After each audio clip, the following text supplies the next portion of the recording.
नमस्कार दोस्तों, आप देख रहे हैं सरकारी जॉब भर्ती और मैं हूं हेमेंद्र साहू। दोस्तों, आज के जो टॉपिक में देखेंगे वहाँ सहकारिता बैंक परीक्षा का यहाँ 11वां वीडियो है, जिसके अंतर्गत संपरीक्षा, जांच, निरीक्षण तथा पर्यवेक्षण के बारे में देखेंगे, जो कि 20 एमसीक्यू रहेगा, 20 वस्तुनिष्ठ प्रश्न रहेगा। ठीक है दोस्तों, यहाँ पर जो है हम सीधे तौर पर देखे जाए तो फिर ऑडिट के बारे में ही देखेंगे, यानी कि ऑडिट में क्या होता है, कैसे करता है, उसमें क्या क्या कार्य होता है, उसमें शुल्क देय क्या रहते हैं, उसके अंतर्गत जैसे कि रजिस्ट्रार है या ऑडिटर है, उस सभी के बारे में यहाँ पर जो प्रश्न इम्पोर्टेंट है उसी प्रश्न को देखने वाले हैं। तो फिर अगर आप हमारे चैनल पर नए हो तो हमारे चैनल को सब्सक्राइब कर लीजिएगा, बेल आइकन को जरूर दबा देना। अगर आपको फ्री में पीडीएफ चाहिए तो टेलीग्राम चैनल पर जाना, वहाँ से आपको पीडीएफ मिल जाएगा। तो चलते हैं यहाँ पर वीडियो की तरफ। आप लोगों के लिए जो होमवर्क दिया था उसको पहले देखते हैं कि कंट्रोल व शिफ्ट किस प्रकार की कुंजियाँ हैं।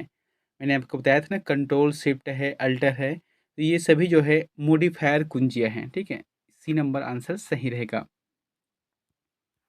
आज का पहला प्रश्न देखते हैं, किसके द्वारा रजिस्ट्रार को सोसाइटी के खातों को ऑडिट करने के लिए निर्दिष्ट फॉर्म में ऑडिट नोट प्रस्तुत करना चाहिए। देखो क्या बोला गया है, प्रश्न को समझना।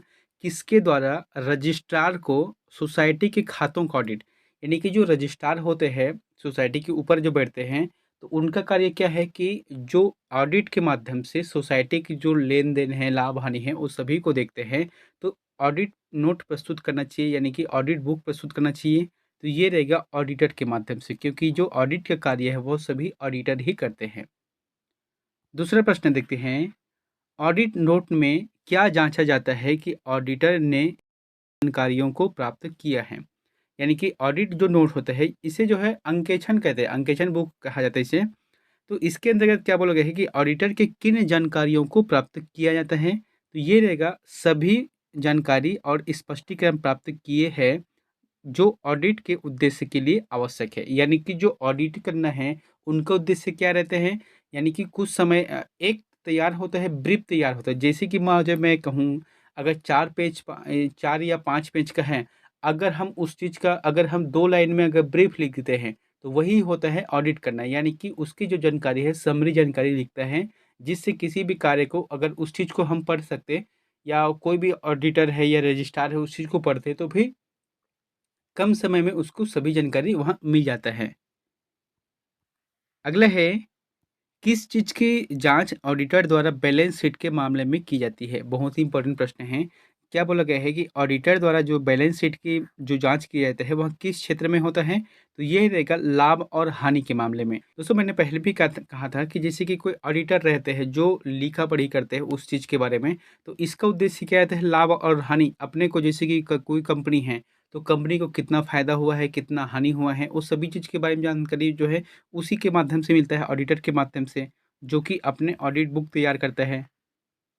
चौथा प्रश्न है, ऑडिट नोट क्या विवरण शामिल करता है। अब एक देखो कि ऑडिट नोट में क्या विवरण को शामिल करता है, किस चीज़ बात को यहाँ पर शामिल करता है। जैसे कि पहला ऑप्शन क्या है, केवल ऑडिटर की राय है। दूसरा है समाज के सभी सदस्यों की राय है।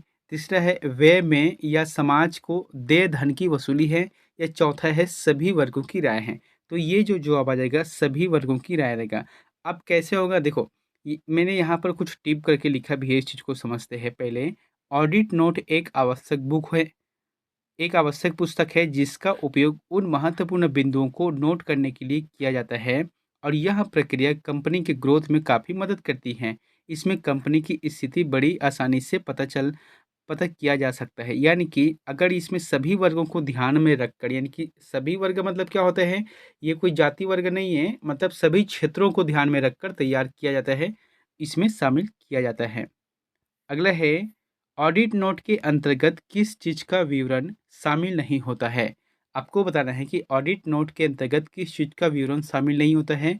सही जवाब आ जाएगा सेकंड नंबर का, यानी कि व्यय में को देय धन की वसूली में कोई भौतिक अनौचित्य या अनियमितता। इसमें जो है जैसे कि ऑडिट नोट तैयार किए जाते हैं, अब उसमें क्या चीज़ है ऐसे जो शामिल नहीं किया जाता है, तो ऐसे चीज़ जो कि अनौचित्य है या अनियमितता है, यानी कि कोई भी प्रकार की जो गड़बड़ी रहता है, कोई भी प्रकार का अगर धांधली रहता है तो उस चीज़ को स्वीकार नहीं किया जाता, शामिल नहीं किया जाता। बाय द वे अगर हो भी जाता है तो ये क्या करते हैं, जब रजिस्ट्रार इस चीज़ को चेक करते हैं तो उसे जो है हटा देते हैं उस क्षेत्र से। चाहे तो इसके ऊपर भी मतलब कार्रवाई भी हो सकता है, लेकिन ऐसा नहीं करते, सिर्फ़ उस चीज़ को हटा देते हैं। छठा प्रश्न है, ऑडिट नोट क्या करेगा जब उपनियम 2 में संदर्भित किसी मामले का उत्तर नकारात्मक या योग्यता के साथ दिया जाता है? देखो, कहने का मतलब क्या है कि उपनियम 2 के हिसाब से क्या दिया गया है कि संदर्भित किसी भी मामले का उत्तर नकारात्मक या योग्यता के साथ दिया जाता है, तो इसका जो जवाब आ जाएगा उत्तर के कारणों को निर्दिष्ट करेगा। यानी कि वो देखेगा कि जो उत्तर दिया गया है, वह किस कारण से दिया गया है, तभी जाके इस चीज़ को निर्दिष्ट करेगा।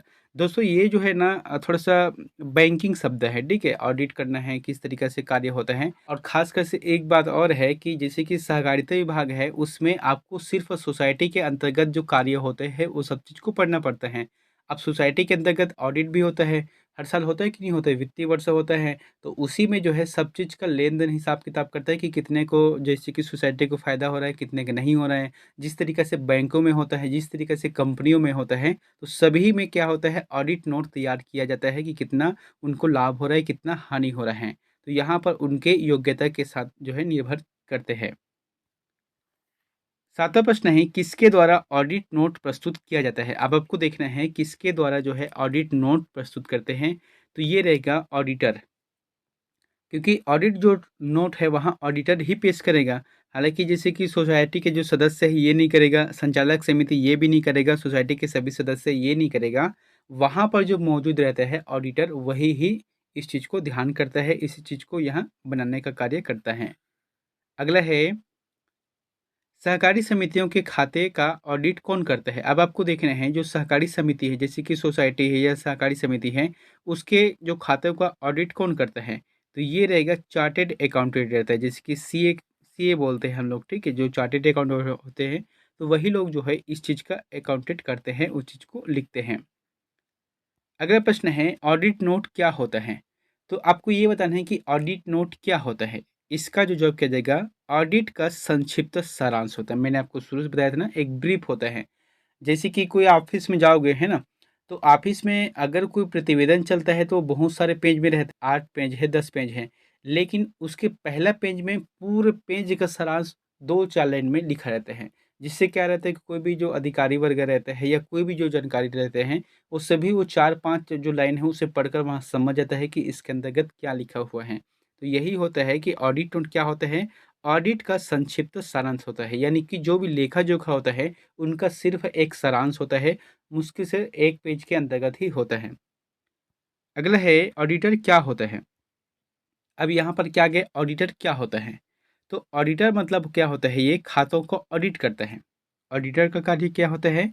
ये खातों को जो है ऑडिट करता है, यानी कि किसी ऑर्गेनाइजेशन की फाइनेंशियल स्टेट के बारे में सबूत इकट्ठा करने के साथ-साथ पैसे के लेन-देन का रिकॉर्ड रखना होता है। ऑडिटर का काम यही होता है ना, किसी भी जो भी जैसे कि अभी जैसे यहाँ पर ऑर्गेनाइजेशन है, यानी कि हम कह सकते हैं सरकारी सहकारी संस्था है या सोसाइटी के माध्यम से हैं, तो इन सभी का फाइनेंशियल स्टेटमेंट तैयार करते हैं और इसका जो है पैसे के लेन-देन का हिसाब-किताब करता है। 11वां प्रश्न है, ऑडिट नोट किस उद्देश्य के लिए तैयार किया जाता है? अब आपको देखना है कि ऑडिट नोट जो है किस उद्देश्य के लिए तैयार किया जाता है? सही जवाब आ जाएगा सदस्य समिति की प्रगति के लिए। देखो यहाँ पर प्रश्न को समझना, मान जो कोई भी ऑडिट नोट तैयार किया जाता है, ठीक है? तो ये जो है जैसे कि सरकारी अधिकारियों के लिए है, सोसाइटी के सदस्यों के लिए है, ऑडिटर के लिए नहीं। ये जो है सदस्य समिति की प्रगति के लिए है, यानी कि वो जो समिति जो प्रबंध करती है ना, तो उनके बारे में ही जानकारी देती है कि इनका जो कार्यकाल के अंतर्गत क्या-क्या हुआ है, यानी कि उनका हम प्रगति देख सकते हैं और उनका जो प्रगति रिपोर्ट भी कह सकते हैं, इस चीज़ के बारे में जानकारी मिलता है यहाँ पर। 12वां प्रश्न है, ऑडिट नोट क्या जाँचता है? आपको देखना है कि ऑडिट नोट क्या जाँचता है? दोस्तों, इस टॉपिक में मैं ना सिर्फ़ ऑडिट से संबंधित प्रश्न लाया हूँ, इसलिए आप लोगों को ऐसा लगेगा कि बार-बार, बार-बार वही शब्द हैं। लेकिन ऐसा नहीं है, सिर्फ़ अगर हम एक-एक टॉपिक को पढ़ेंगे तो फिर अच्छा रहेगा। आप लोगों का एग्ज़ाम मुश्किल से कितना दिन बचा हुआ है? लगभग 25 दिन या 26 दिन का समय बचा हुआ है ना, क्योंकि 15 तारीख को इसका एग्ज़ाम है। उसी दृष्टिकोण से अगर देखा जाए तो फिर आपको जो है सभी दृष्टिकोण से आपको जो है तैयारी भी करना है। यहाँ पर क्या है, ऑडिट नोट क्या जाँचता है? तो क्या जाँचता है, खातों की निष्पक्षता। मैंने बताया था खातों में जो भी जैसे कि लाभ-हानि है, वो सभी चीज़ को जाँच करता है। ऐसा नहीं कि अगर जहाँ पर हानि हो गया है, उसे लाभ दिखाकर सामने वाले को प्रस्तुत कर दे, क्योंकि ये तो जो है बाद में उसको नुकसान होगा ही। साथ ही साथ ऐसा भी हो सकता है कि वो जो ऑडिटर है उसके खिलाफ एक्शन भी हो सकता है। इसलिए वहाँ खातों को निष्पक्षता के तौर पर ही जाँचता है वहाँ। अगला है, ऑडिट वर्गीकरण क्या है? तो ऑडिट का वर्गीकरण क्या होता है? देखो, ऑडिट का जो वर्गीकरण ना 3 प्रकार से होते हैं। तो इसका जो आंसर किया जाएगा, खातों का एक प्रकार है, यहाँ पर है बी नंबर का। देख लेते हैं यहाँ पर कौन-कौन से हैं। खातों का 3 प्रकार होते हैं जैसे ऑडिट वर्गीकरण में। एक तो होता है व्यक्तिगत ऑडिट होता है, दूसरा होता है कानूनी या जो है वैधानिक ऑडिट होता है, और एक है सरकारी ऑडिट होता है या अंकेक्षण होता है। अगला है, सोसाइटी बैलेंस शीट कहाँ पर प्रकाशित की जाती है? तो सोसाइटी का जो बैलेंस शीट है इसे कहाँ पर प्रकाशित की जाती है? सही जवाब क्या देगा, सोसाइटी के पंजीकृत कार्यालय में। यानी कि जो इनका बैलेंस शीट है उसे कहीं भी जाकर प्रकाशित नहीं किया जाता, ना ही न्यूज़पेपर के माध्यम से। इसे जो है पंजीकृत जो कार्यालय है उसी के अंतर्गत ही इस चीज़ को प्रकाशित किया जाता है। उनके नोटिस बोर्ड में भी लिख सकते हैं या अलग से सूचना दी जाती है। अगला है, लेखा परीक्षा शुल्क का उदाहरण किसके लिए किया जाता है? जैसे कि यहाँ पर सॉरी, उदाहरण की जगह उपयोग भी हो सकता है, यहाँ पर उपयोग रहेगा। तो जैसे कि क्या बोला गया है, लेखा परीक्षा शुल्क का उपयोग किसके लिए किया जाता है? तो ये रहेगा सोसाइटी के खातों के लिए। जैसे कि सोसाइटी है, अब सोसाइटी में कोई जाकर नया पंजीयन कराता है, ठीक है? तो उसके लिए एक फीस रहता है, लगभग उसमें ₹400 का रहता है, ठीक है? जैसे कि ₹395 होता है, ₹395 मेन होता है, और ₹5 का वो देते हैं, एक बुक देते हैं, छोटा-सा रहता है बुक, जिसमें आपका विवरण रहेगा। तो कुल मिलाकर जो है ₹400 का होता है। अब ये ₹400 किसके पास जाएगा? ये जो सोसाइटी के खाते में रहेगा, ताकि सोसाइटी में भविष्य में जो भी खर्चा रहता है वो सभी से इसी से मेंटेन करता है। अगला है, ऑडिट नोट में किन गुणों को हटाया जा सकता है? अब जैसे कि कोई ऑडिट नोट तैयार कर लिए, अब उसमें क्या ऐसी चीज़ है जिसे हटाया जा सकता है? तो इसका जो जवाब किया जाएगा, जो रजिस्ट्रार को आपत्तिजनक प्रकृति के प्रतीत होता है। यानी कि रजिस्ट्रार को ऐसा लगे कि हाँ, ये जो है गलत लग रहा है, ये जो है आपत्तिजनक विषय है, या यहाँ पर जो है लगभग धोखाधड़ी होने की संभावना है, तो फिर इस चीज़ को हटाया जा सकता है, उसे उसके गुणों को हटाया जा सकता है, उसके बारे में छानबीन की जा सकती है।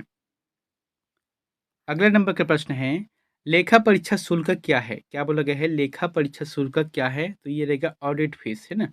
ऑडिट फीस रहता है, जैसे कि मैंने बताया था ना, ₹400 वाला अभी उदाहरण दिया था, तो वो जो है ऑडिट फीस के अंतर्गत आता है, लेखा परीक्षा शुल्क। अगला है, लेखा परीक्षा शुल्क के भुगतान के लिए किसे सूचित किया जाता है? तो किसे सूचित किया जाता है? ये रहेगा रजिस्ट्रार को। रजिस्ट्रार को सूचित किया जाता है, लेखा परीक्षा शुल्क के भुगतान होता है तो उसके लिए रजिस्ट्रार को सूचित किया जाता है, क्योंकि वही जो है उसी के अंतर्गत जो प्रमाणीकरण करता है, या ऐसे भी कह सकते हैं रजिस्ट्रार ही उसको पंजीयन करते हैं ना सोसाइटी को, तो उसे जो है सूचित किया जाता है। अगला है, सोसाइटी के खातों का ऑडिट किस धारा के तहत किया जाता है? ये काफ़ी इंपॉर्टेंट है, आप इसे स्टार मार्क कर जरूर लगा लेना। क्या बोला गया है कि सोसाइटी के जो खाते होते हैं उसे ऑडिट किस धारा के तहत किया जाता है? ये रहेगा धारा 58 के तहत। यानी कि जो सोसाइटी अधिनियम मैंने बताया था ना 1960 और 1962 वाले, तो उसमें जो है धारा है 58, तो 58 के हिसाब से यहाँ पर किया जाता है। अगला है, रजिस्ट्रार क्या कर सकता है जब ऑडिट नोट में कुछ आपत्तिजनक होता है? अब जैसे कि ऑडिटर ऑडिट तैयार करता है, अब वो कहाँ जाएगा? रजिस्ट्रार के पास जाएगा। रजिस्ट्रार को लगता है कि यहाँ पर कोई जगह आपत्ति है या कोई जगह गलत चीज़ है, तो इसके बारे में है, ये जो है ऑडिट नोट को हटा सकते हैं, यानी कि उस टॉपिक को जांच करके उसे हटा सकते हैं। ऐसे भी हो सकता है कि जैसे कि कोई ऑडिटर है, उसे जो उस पर कार्रवाई किया जा सकता है, उस पर मामला दर्ज किया जा सकता है, लेकिन नहीं, उसे जो है सिर्फ़ हटाया जा सकता है। इसलिए इसका जो आंसर आ जाएगा पहला नंबर सही रहेगा। दोस्तों, यहाँ पर 21वाँ नंबर का प्रश्न आप लोगों के लिए होमवर्क है, तो इसका आंसर में प्लीज़ कमेंट बॉक्स पर जाकर ज़रूर बताएँ। प्रश्न क्या है? यहाँ पर लिखा हुआ है कि एक देश एक चुनाव, ठीक है? अभी जैसे कि हाल ही में यहाँ करंट अफ़ेयर के रूप में चल रहे हैं। एक देश एक चुनाव पर केंद्र के बनाई कमेटी का अध्यक्ष कौन है? तो केंद्र सरकार ने एक कमेटी बनाई है, एक देश एक चुनाव के लिए, तो इसके लिए एक अध्यक्ष की नियुक्ति की है। तो ये अध्यक्ष कौन है आपको बताना है, जैसे कि प्रहलाद जोशी है, रामनाथ कोविंद है, जगदीप धनखड़ है या राजीव कुमार है। इन चारों में से जो भी ऑप्शन आपको सही लगता है तो प्लीज़ हमें कमेंट बॉक्स पर जाकर ज़रूर कमेंट करें। मिलते हैं नेक्स्ट वीडियो में एक नई जानकारी के साथ। Thank you.